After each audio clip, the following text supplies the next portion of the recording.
Hello, so I'm going to start off this channel by making a tutorial kind of today, walk through my drawing. So we're going to start off with an illustration from the Emporio Armani 2020 show. So this look right here is what I've chosen to illustrate.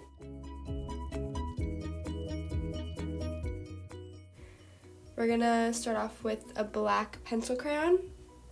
I use it for everything, and then I have just like an F graphite pencil that I don't really use much, but it's just good to have. Then I have a 10% French gray, and these markers, I'll link them down below, and they're really good because they have a brush tip and then a fine tip, but the brush tip is usually what I use.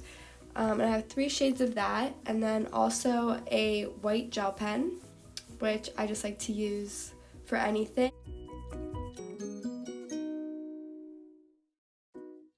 And then I have a bunch of Copics, which you don't really need all of the ones that I have. I might do another video in the future of how to make an illustration just by using 3 markers, because I know they are expensive, but it is possible. And then we have some washi tape and some erasers, and I like to use this kneadable one, just warm it up a little bit before you start. So always have a sharpener, and we're just going to get started. I kind of place the look up in the corner so you can kind of follow along what I'm drawing. So I'm just going to start off, and I kind of go in with a 10% French gray and just mark everything, get the shape of everything, and you know, even if you mess up, it's like a lighter color, so you can always, it'll be hidden when you start actually rendering everything. And I kind of just get in the shapes and some like areas that will be shaded, kind of outline them. And yeah, so I have like the foreshortening of the arms, and I kind of just put in her face a little bit by like putting in the eye socket shadows. And then I'm going to take this purple kind of lilac tone and put it on her legs, because if you can see in the picture, they kind of have like a purple hint to them, and I think it's important to always like layer different colors because it makes it look more, I don't know, have more dimension. So I did the same thing with the blue on the bow, and then now I'm just going to go in with my black pencil and start shading in her face while looking at the reference. It doesn't have to look exactly like the photo, but it should have the key components that were used for designing the makeup for the collection. So for instance, in the photo, the model has a darker shadow on her eyelids. So when rendering it, I wanted to portray that same idea that was used to create the collection. So I kind of just shaded in the space between her eyes and her eyebrows, which are her eyelids. I don't know why I can't think of the word every time I'm looking for it, but yeah. While I put in her hair, just like the little dark tones and like the shadows, she has like curly hair, and you can always make it more dramatic, which is really fun.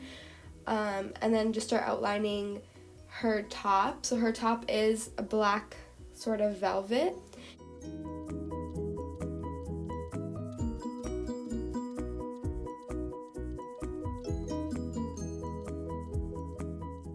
And then I just started to do this bow / sash that she's wearing on her hips. So I kind of got carried away and started going crazy with it, which I do sometimes, and I have to kind of pull back and remind myself not to get too carried away with it. But so I just kind of put in the shadings, and what's nice about shading with the pencil first that I find is you can control it. So if you make a mistake, you can kind of take away some color that's not needed, whereas like with markers you can't really do that. You kind of have to be confident in the lines you're putting down. So I'm just going to shade with the black pencil and then just define her legs. So I didn't want to define them too much because she's wearing stockings, and I kind of like the look of them looking more like loosely rendered. So I kind of just shade under her skirt and then put in her shoes that she's wearing, some kind of combat boots with some laces. So I have those kind of loosely rendered as well.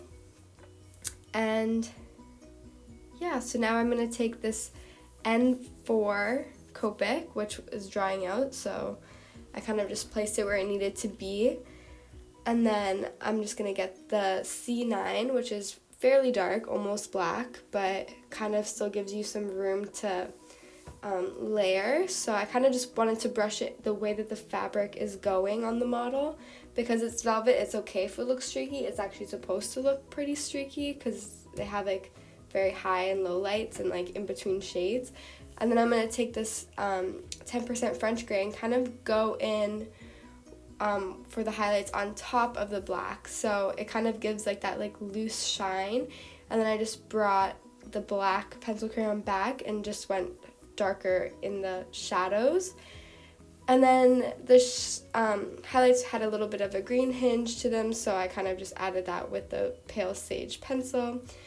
And then I just go on top, layering for the skirt. I did some light gray, light green, and then another blue gray on top. And then now I'm going in with the bow.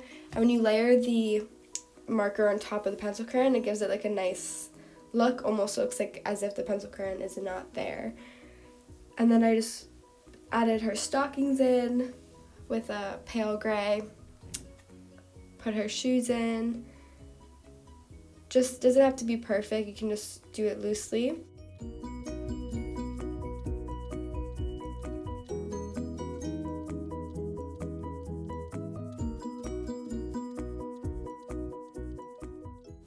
And then I'm just going to add more shadows with my T1 Copic, just over top of the shadows that are already there from the pencil crayon.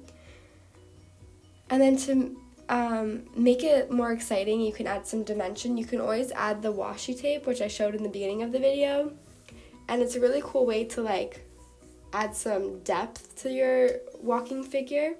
So I just like place it down and then cut away. I learned this in school as a good technique to use, and it kind of makes it look like digitally manipulated with it still being hand drawn, and I didn't like the placement of that one, so I changed it. Well, that's my first video, and I hope you like it, and it'll get better, I promise. Thanks for watching.